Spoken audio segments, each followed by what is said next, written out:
Hello, welcome back to my channel, and I'm your Sabagodas. So, in the last class, we have learned about some introduction to SOC and also the understanding the SOC workflow, right?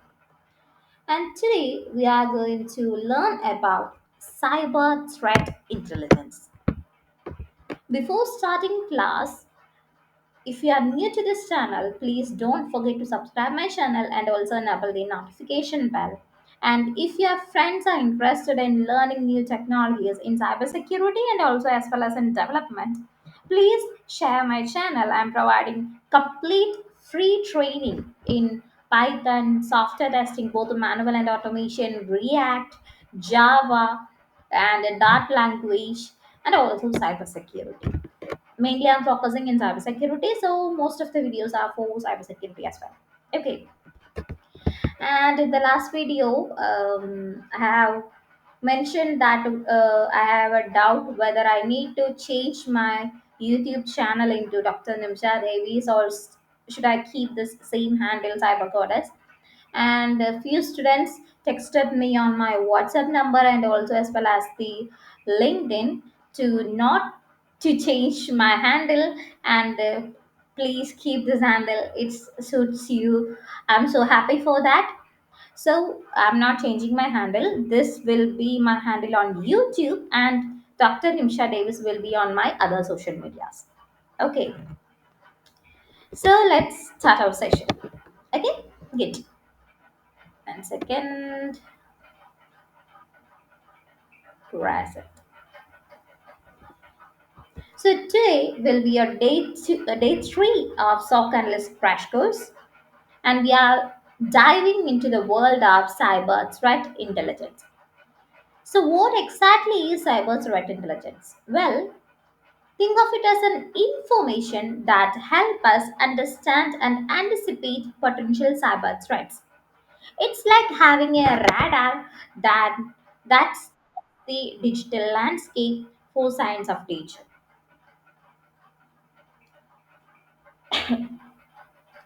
Imagine you are a detective investigating a crime scene. Expect in the digital world. The cyber threat intelligence is like the clues and the evidence that you gather to understand the who, what, when, where, and why of the cyber attacks. It helps us to stay one step ahead by predicting and preventing the future threats. Or think of a cyber threat intelligence as your weather forecast for the world. Just like you check the weather report to know if you need an umbrella or sunglasses, cyber threat intelligence helps organizations to prepare for potential cyber storms or attacks. It's like having a head up about possible risks and dangers in the digital skies. Now, let's talk about the who and the why behind the cyber threats. The threat actors are the individuals or groups behind the malicious activities. They could be hackers, cyber criminal organizations, or even nation states. Understanding their motivation is very, very, very crucial. Some might be after financial gain, or others seeking potential or ideological motives, and some might just be looking into cost chows. Think of threat actors as a character in the spy movies. They can be criminals, hacktivists, or even government sponsored groups, such as each with their own motives. Some are after money, others seek to disrupt business or governments, or some are driven by the ideology. So, understanding their motivation help us to anticipate their next moves. Or imagine you are playing a game of chess, but instead of moving pieces on a board, you are facing off against different opponents with unique strategies and goals. So, cyber threat actors are like chess players, each with their own playbook and motivation. For example, some may be like treasure hunters seeking financial gain, while others might play the role of rebels aiming to disrupt or to protect. protest. Okay, so next step, where do we get the threat intelligence information or threat intelligence from? Where do we get that? There are varieties of sources ranging from open source intelligence like news articles and forums to commercial threat feeds and governance and even governance agency. Each source provides different insights into the ever evolving threat landscape.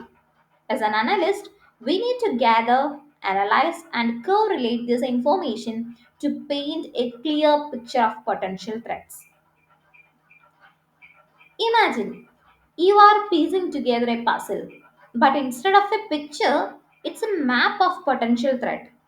We gather intelligence from various sources like security blogs, social media, threat feed, and even dark web forums. Each piece of information adds to our understanding of the threat landscape, helping us to connect the dots. Or picture yourself as a detective solving a mystery. You gather clues from various sources like eyewitness accounts, security cameras, or forensic evidence. Similarly, in cybersecurity, TI, threat intelligence, comes from different places such as security reports, online forums, and even the chatter on the social media. So each piece of the information is like a puzzle piece that helps complete the picture of potential threats.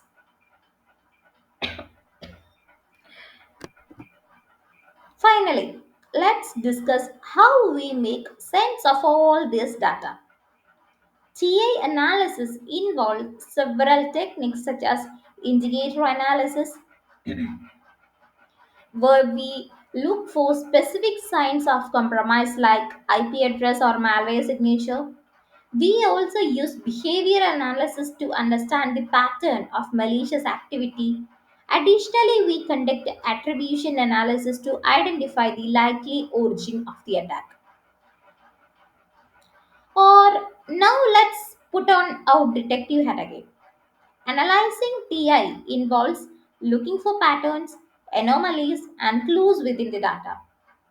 We use techniques like already mentioned indicator analysis to spot specific signs of compromise, behavior analysis to understand how attackers operate, and attribution analysis to identify who might be behind an attack. So, I'll give an example of a detective again.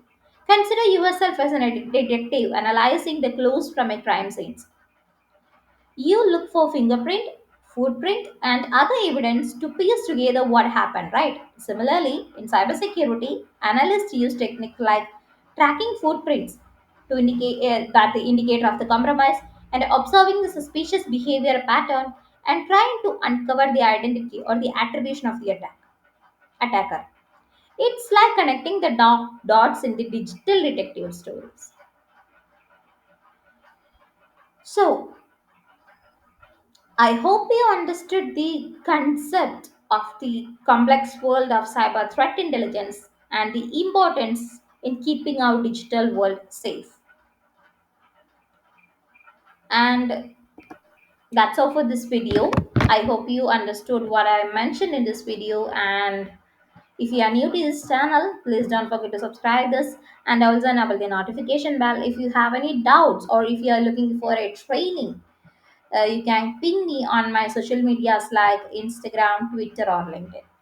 Okay, so that's all for this video. Have a nice day. Bye. Stay tuned for more updated, more videos related to cybersecurity.